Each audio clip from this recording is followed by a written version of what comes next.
इस बदले हुए अमेरिका में फौज ने सरकार पर कब्जा कर लिया है और पूरा देश एक जुल्मी निजाम बन गया है। एक आदमी जिसे लोग मेजर कहते हैं वो ही सब कुछ कंट्रोल करता है। कुछ वक्त बाद हुकूमत एक खतरनाक मुकाबला शुरू करती है जिसे लॉन्ग वॉक कहा जाता है। जो इस मुकाबले को जीता है उसे मिलती है शोहरत, पैसा और एक ऐसी ख्वाहिश पूरी करने का मौका जो वो चाहे। ये पूरा इवेंट टीवी पर लाइव दिखाया जाता है और गरीब लोगों के लिए यही एक रास्ता होता है अपनी जिंदगी बदलने का। कई लोग खुद से इस मुकाबले के लिए नाम लिखाते हैं और लॉटरी के जरिए 50 लोग चुने जाते हैं। मेन स्टेट से सिर्फ एक लड़का सिलेक्ट होता है, रे, जिसे उसकी माँ जिन्नी इवेंट तक छोड़ने जा रही होती है। कार के अंदर माहौल बहुत खामोश और टेंशन भरा होता है। जिन्नी चाहती है कि रे अपना फैसला बदल दे, लेकिन रे कहता है कि अब ये उसकी जिंदगी का फैसला है। जब वो लोग जगह पर पहुंचते हैं, जिन्नी उसे जोर से गले लगाती है और रोकर अलविदा कहती है। रे फिर गेट के अंदर चला जाता है और वहां एक लड़के पीटर से मिलता है जो बहुत मिलनसार है। बाकी के पार्टिसिपेंट्स भी दिखने में दोस्ताना लगते हैं। सब एक दूसरे से बातें करते हुए इंतजार कर रहे होते हैं कि इवेंट शुरू हो। कर्ली नाम का एक लड़का इधर उधर घूमता रहता है। उसके चेहरे से दिख रहा होता है कि वो घबराया हुआ है। वो कहता है कि उसकी एज 18 साल है, लेकिन किसी को यकीन नहीं होता।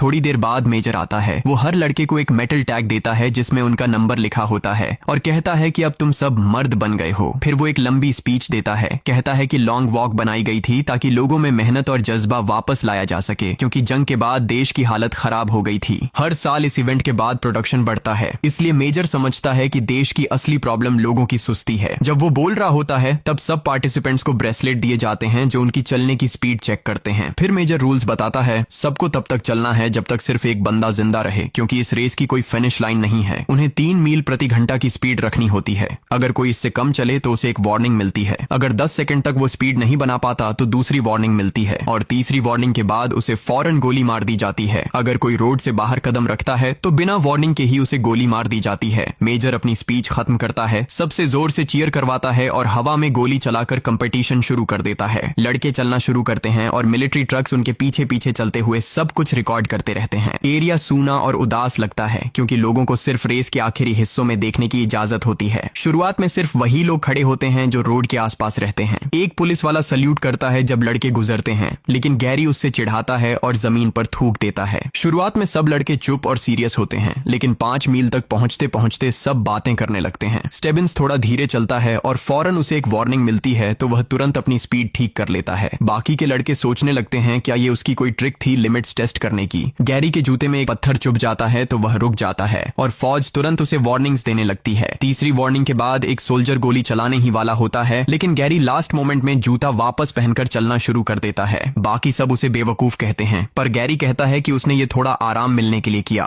माइल 7 तक सब लोग इनाम के बारे में बातें करने लगते हैं। आर्थर कहता है कि वो सिर्फ पैसे के लिए आया है, लेकिन रे कहता है कि पैसे से ज्यादा जरूरी और चीजें होती हैं। सब उसकी बात पे शक करते हैं तो रे गुस्से में सिस्टम के खिलाफ बोलना शुरू करता है। वो कहता है कि सरकार उन्हें दिखाती है जैसे वो अपनी मर्जी से वॉलंटियर बन रहे हैं, लेकिन असल में सिस्टम ने उन्हें इतना गरीब और मजबूर कर दिया है कि उनके पास कोई दूसरा रास्ता ही नहीं बचा। कुछ लड़के कहते हैं कैमरा के सामने ऐसी बातें करना खतरनाक है, लेकिन पीटर उसकी बात से मुतासिर होता है और कहता है कि अगर वो जीत गए तो ये पैसा लोगों की मदद में लगाएंगे। फिर पीटर एक सिगरेट जलाता है। हैंक उसे कहता है कि ये बुरी आइडिया है, लेकिन आर्थर उसे सिगरेट शेयर करने को बोलता है। तभी रिचर्ड बीच में से गुजरता है। वो सबके नाम और नंबर लिख रहा होता है क्योंकि वो सोचता है कि वो लॉन्ग वॉक पर एक किताब लिखेगा जिससे वो मशहूर हो जाएगा। पीटर कहता है ये बेकार सोच है क्योंकि अगर वो जीत गया तो वैसे ही मशहूर और अमीर हो जाएगा। कुछ देर बाद कर्ली दर्द से चीखता है। उसके पैर में क्रैम्प आ जाता है। वो धीरे चलने लगता है और सोल्जर्स उसे वार्न करते हैं। रे और पीटर उसे संभालने की कोशिश करते हैं और हिम्मत बढ़ाते हैं। कर्ली हौसला जुटाकर चलने की कोशिश करता है, लेकिन दर्द इतना बढ़ जाता है कि वो जमीन पर गिर पड़ता है। तीसरी वार्निंग के बाद एक सोल्जर उसे सिर में गोली मार देता है। ये देखकर रे इतना शॉक हो जाता है कि वो भी धीरे चलने लगता है और उसे भी एक वार्निंग मिल जाती है। तब पीटर उसे धक्का देकर तेज चलने को मजबूर करता है। कुछ देर बाद मेजर रोड पर वापस आता है और कर्ली के लिए एक स्पीच देता है। वो कहता है कि एक साथी गिर गया है और उसकी बहादुरी को याद रखना चाहिए। रे एक सोल्जर से अपनी कैंटीन रिफिल करने के लिए कहता है और मजाक में उसकी बंदूक को छूता है। माइल 17 पर वो लोग रोड के किनारे एक लड़की को देखते हैं जो एक साइन पकड़कर रे के लिए चीयर कर रही होती है। बाकी लड़के उसका मजाक बनाते हैं कि देखो उसकी फैन मिल गई। अचानक एक लड़का रोड पर गिर पड़ता है। सोल्जर्स उसे वार्न करते हैं, जबकि गैरी उस पर जंप करता है और मजाक उड़ाता है कि उसने अपनी बीमारी छुपाई थी। कुछ सेकंड में सोल्जर्स उस लड़के को गोली मार देते हैं। गैरी हंसकर कहता है कि सब खुश हो जाओ, एक कंपटीटर कम हो गया। माइल 25 पर गैरी एक लड़के रैंक को तंग करना शुरू करता है। पहले रैंक उसे इग्नोर करता है, लेकिन जब गैरी उसकी माँ को गाली देता है तो रैंक गुस्से में उस पर हमला कर देता है। गैरी उसके सब पंच से बच जाता है और रैंक जमीन पर जोर से गिरता है। वो समय पर नहीं उठ पाता और सोल्जर्स उसे भी गोली मार देते हैं। बाकी सब गैरी पर चिल्लाते हैं और कहते हैं कि ये उसकी वजह से हुआ है और वो इंतजार नहीं कर सकते जब तक गैरी की बारी नहीं आती। माइल 35 पर मेजर फिर आता है और सबको पहली रात तक पहुंचने पर बधाई देता है। उसकी स्पीच भरपूर अच्छा लगने वाले लफ्जों से भरी होती है, जैसे वो कोई महान काम कर रहे हों। रे नींद में झुकने लगता है और अपनी माँ का सपना देखता है। जैसे ही वो धीमा होता है, सोल्जर्स उसे वार्निंग देते हैं और पीटर उसे जगाकर चलाता है। चलते हुए सब अपने घर वालों के बारे में बातें करते हैं। रे ध्यान भटकने से फिर धीमा हो जाता है और उसे दूसरी वार्निंग मिलती है। वो स्पीड बढ़ाता है लेकिन कुछ कदम बाद ही ठोकर खाकर गिर जाता है और तीसरी वार्निंग भी मिल जाती है। अब उसे अगले 3 घंटे तक बिना गलती चले रहना होगा, तभी वार्निंग्स हटेंगी। पीटर उसे हौसला देता है लेकिन रे घबराकर उस पर चिल्ला देता है कि वो सिर्फ दिखावा कर रहा है। इसी वक्त ग्रुप एक तेज चढ़ाई वाली पहाड़ी पर पहुंचता है जहां चलना और मुश्किल हो जाता है। सबके पैर दर्द कर रहे होते हैं, कई लड़के गिरते हैं और सोल्जर्स उन्हें गोली मार देते हैं। रे पीछे हो रही सब मौतों को इग्नोर करने की कोशिश करता है लेकिन गैरी का मजाक उसके दिमाग में गूंजता रहता है। रे फिर धीमा होने लगता है पर पीटर उसे समय पर पकड़ लेता है। रे उसे शुक्रिया कहता है और पहले वाली बात के लिए माफी मांगता है। सुबह होने तक वो लोग माइल 59 पर पहुंच जाते हैं। कल रात पहाड़ी पर हुई सब मौतों के बाद अब सिर्फ 18 प्लेयर्स बचे हैं। माइल 67 तक आते आते हैंक मुश्किल से चल पा रहा होता है। पीटर हैंक की हालत देखकर उसकी मदद करने जाता है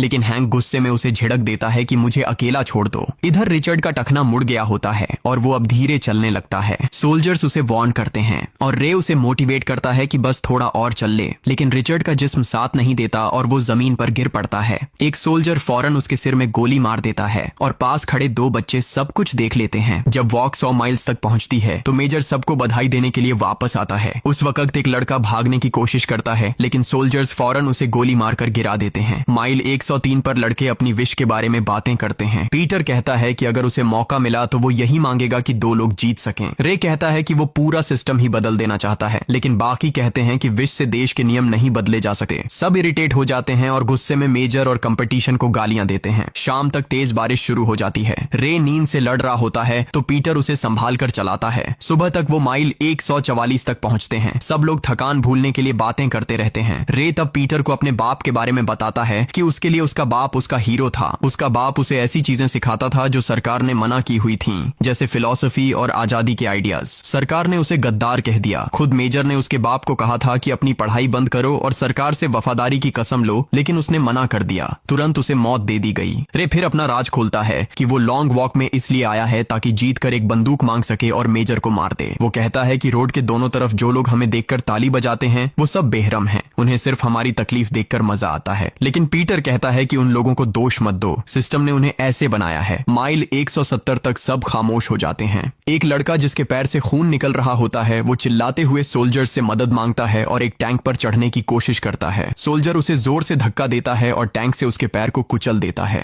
वो दर्द से चिल्लाता रहता है लेकिन फिर भी वार्निंग्स मिलती रहती हैं और आखिर में उसके सिर में गोली मार दी जाती है। ये नजारा देखकर एक और लड़का अपना होश खो देता है। वो कपड़े उतारकर पागल जैसे रोड से भागता है और सोल्जर्स उसे भी गोली मार देते हैं। शाम तक वो माइल 201 पर पहुंचते हैं और हैंक मुश्किल से खड़ा होता है। रे उसे हिम्मत देने की कोशिश करता है लेकिन हैंक बोलता है कि बस अब और नहीं। वो पलटकर सोल्जर्स के ट्रक के पास जाता है और तुरंत उसे गोली मार दी जाती है। आर्थर दर्द में चिल्लाता हुआ अपने दोस्त के पास दौड़ता है और उसे पकड़ लेता है लेकिन सोल्जर्स उसे भी वार्न करते हैं। रे उसे जोर से खींचकर दूर ले जाता है ताकि उसकी जान बच सके। सुबह तक वो माइल 209 पर पहुंचते हैं और अब सिर्फ 6 लड़के बचे होते हैं। सबको याद आता है कि हैंक की एक बीवी थी तो सब ये तय करते हैं कि जो भी जीतेगा वो अपने इनाम का कुछ हिस्सा उस औरत को देगा। इस बात में गैरी शामिल नहीं होता और उसे लगता है कि सब उसे इग्नोर कर रहे हैं। वो रे के पास आता है और बताता है कि रैंक की मौत उसके जहन से नहीं जा रही। वो कहता है कि उसका इरादा कभी भी उसे मारवाने का नहीं था। गैरी माफी मांगता है लेकिन फिर भी कहता है कि ये उसकी गलती नहीं थी। वो वादा करता है कि वो भी हैंक की बीवी को पैसा देगा तो सब उसे दोबारा अपने ग्रुप में शामिल कर लेते हैं। चलते हुए गैरी गिल्ट से पागल होने लगता है। वो सिस्टम और मेजर पर गुस्सा निकालता है और बाकी सब पर चिल्लाता है। फिर वो आगे बढ़ता है, एक चम्मच निकालता है और खुद को खत्म कर लेता है। सोल्जर्स फिर भी अपना प्रोसीजर फॉलो करते हैं, वार्निंग्स देते हैं और फिर उसके सिर में गोली मार देते हैं। मील 260 तक पहुंचते पहुंचते लड़के अपना मूड ठीक रखने के लिए गाने गाने लगते हैं। 5वें दिन वो माइल 278 पर पहुंचते हैं और उस रास्ते पर बढ़ते हैं जो रे के गांव की तरफ जाता है। काली कहता है कि रे लकी है क्योंकि उसे अपनी माँ देखने मिलेगी, लेकिन रे कहता है कि ये तो बदनसीबी है, उसे फिर से उससे दूर जाना पड़ेगा। मील 286 पर वो उसके गांव से गुजरते हैं। इसी दौरान रे का एक बूट फट जाता है। आर्थर कहता है कि अगर दोनों जूते अलग अलग होंगे तो चलना मुश्किल हो जाएगा, तो रे दोनों जूते उतार देता है। उसके पैरों से खून निकल रहा होता है। तभी वो दूर अपनी माँ गिन्नी को देखता है, अपने आप पर काबू नहीं रख पाता और उसके तरफ दौड़ पड़ता है। गिन्नी घबरा जाती है और उसे कहती है कि रोड पर ही रहो। इसी वक्त पीटर रे का हाथ पकड़कर खींच लेता है और उसे गोली लगने से बचा लेता है। रे दूर से अपनी माँ को माफी चिल्लाकर कहता है। जब उसे समझ आता है कि वह भी अपने बाप जैसा ही बन गया है, एक आदमी जो अपने जज्बात के आगे हार गया। चलते हुए पीटर अपनी कहानी बताता है। उसके माँ बाप जंग के दौरान मर गए थे और उसे उसके चाचा के घर भेज दिया गया था। चाचा रोज उसे पीटा करता था जब तक पीटर 10 साल का था। उसके बाद वह सड़कों पर रहने लगा, चोरी और लड़ाई करके जिंदा रहता था। एक दिन एक लड़ाई में उसके चेहरे पर छुरी लगी और वह हॉस्पिटल पहुंच गया। उस दिन से उसने अपने आप से वादा किया कि चाहे जिंदगी कितनी भी अंधेरी हो, वह हमेशा रोशनी ढूंढेगा। अगर वह जीत गया तो वह पैसा अनाथ बच्चों की मदद में लगाएगा। मील 306 पर स्टीवंस कहता है कि अब सबको एक दूसरे की मदद करना बंद कर देना चाहिए, क्योंकि जब तक वे एक साथ हैं ये वॉक कभी खत्म नहीं होगी। और सब यह बात मान जाते हैं। तभी आर्थर का नाक से खून बहना शुरू होता है। सब दिखावा करते हैं जैसे उन्हें परवाह नहीं। काली इसे सह नहीं पाता। वह गुस्सा होकर आगे बढ़ता है, एक सोल्जर की बंदूक छीनता है और उसे गोली मार देता है। बाकी सब देखते रह जाते हैं। सोल्जर्स तुरंत काली को भी गोली मार देते हैं, लेकिन वह चाहता है कि वह अपनी मौत का मालिक खुद बने, तो वह खुद अपनी जान ले लेता है। मील 324 पर आर्थर का नाक का खून बढ़ जाता है। पीटर और रे उसे संभालते हैं, लेकिन आर्थर जानता है कि अब ज्यादा वक्त नहीं। वह कहता है, अगर तुम जीत गए तो यह लॉकेट मेरी दादी को दे देना, और फिर कहता है पीछे मत देखना। वह ट्रक की तरफ चलता है और सोल्जर्स उसे मार देते हैं। रात होती है। माइल 326 पर सिर्फ 3 लोग बचे होते हैं। मेजर उनके पास आता है और बातें करता रहता है। रे तंग आकर उसे गाली देता है, लेकिन मेजर के चेहरे पर मुस्कान है। वो कहता है यही किलर इंस्टिंक्ट चाहिए जीतने वाले में। तब स्टेबिन्स अपना राज खोल देता है। वो मेजर का बेटा है और उसकी विश है कि वो अपने बाप के घर में रह सके,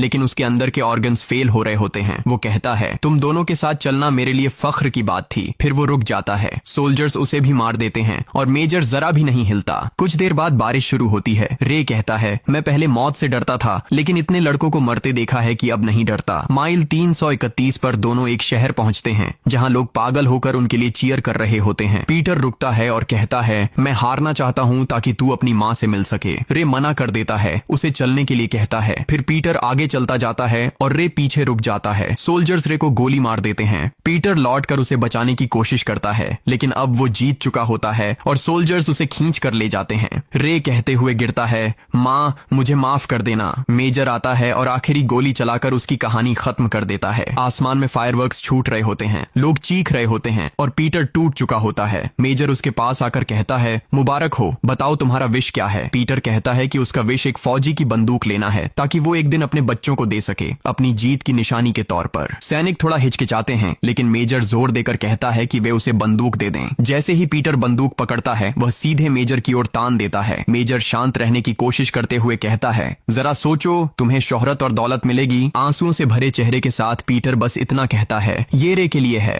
फिर गोली चला देता है। मेजर वहीं गिरकर मर जाता है। पीटर बंदूक जमीन पर गिरा देता है और धीरे धीरे चल पड़ता है और